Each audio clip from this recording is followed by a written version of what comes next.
This is sound, not what you hear, but what it does. Change the frequency and the pattern changes. Same substance, different reality. So here's a question. If sound can reorganize sand and water, what is it doing to you and your body? Your body is mostly water. Your brain communicates in rhythms. Your heart, your breath, your nervous system. Everything pulses. And for the last 85 years, the entire world has tuned music to one standard. A equals 440 hertz. It feels normal.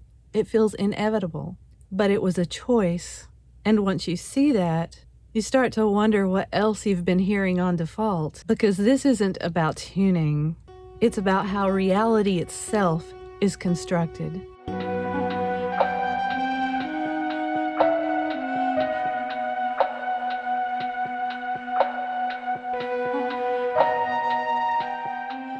In 1939, in London, an international conference decided A above middle C would equal 440 cycles per second. By 1955, it was adopted worldwide.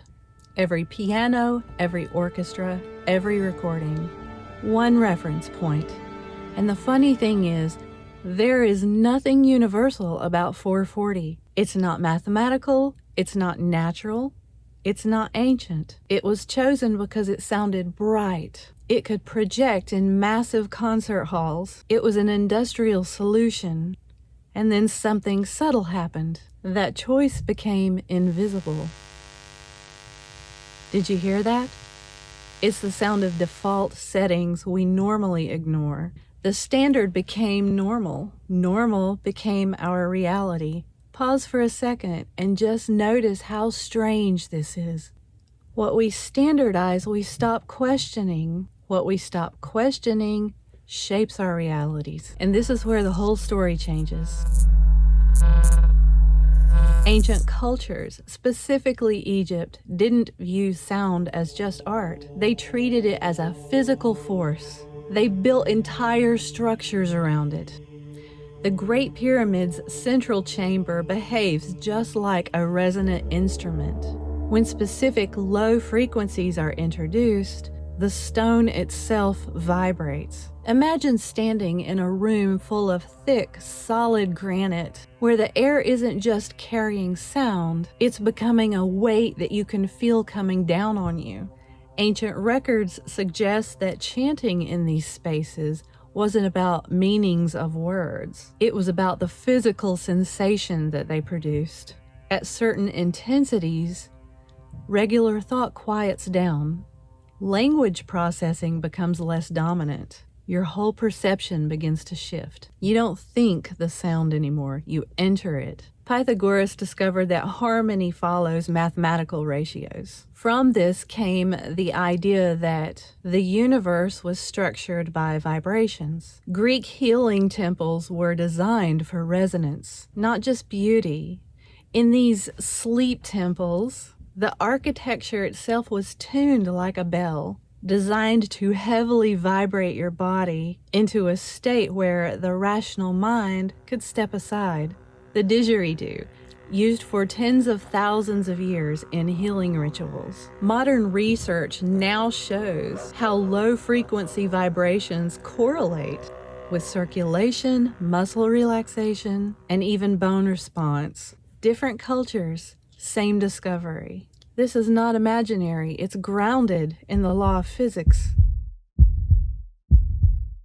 Today, hospitals use vibroacoustic therapy beds. Low frequencies pass through the body, through your skin, muscle tissue, into the bone. You don't just listen. These frequencies are studied for pain, mobility, even nervous system regulation. Binaural beats use another method. Two tones create a phantom rhythm in the brain. This is called the frequency following response. Think of your brain like a metronome.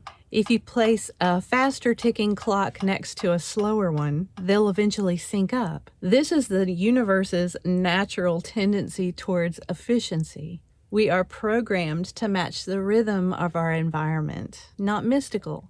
Physics. Music doesn't just move you emotionally, it reacts with you physically. In 2019, a couple of researchers played the same track of music, one tuned to 440 Hz and one tuned to 432 Hz. The 432 version correlated with slower heart rates, lower blood pressure, and calmer breathing.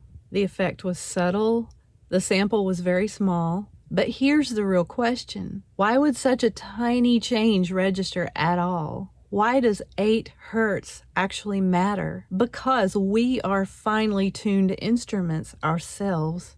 Because nothing is random in nature. 432 is often called Verdi's A because it aligns with the Fibonacci sequence and the mathematical ratios of the natural world. When we listen to 432, we're essentially plugging back into the original source code. When people say 432 feels like another reality, they're not describing magic. They're noticing contrast for the first time. You probably didn't realize that your anxiety, your focus, even your sleep might be tied to a standard that you never signed up for. And when you break a standard that you've lived with all your life, the illusion of inevitability begins to crack. The world we've accepted as normal has actually been chosen. That realization feels like stepping into a larger possibility space, not because the world is truer, but because now you can see there are options. Reality is not fixed, it is tuned. We live within architectures we didn't even build. Our systems of time, our definition of work, even our metrics for success. Even what we consider normal is a constructed frequency we've been taught to hum along to.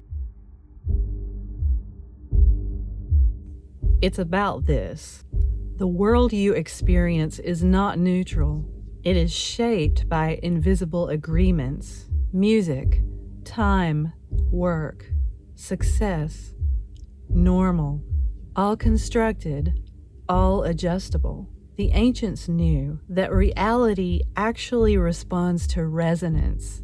If you've always felt like you live on the fringe of society, it might be because you've always sensed there's more than one way to tune yourself to that existence.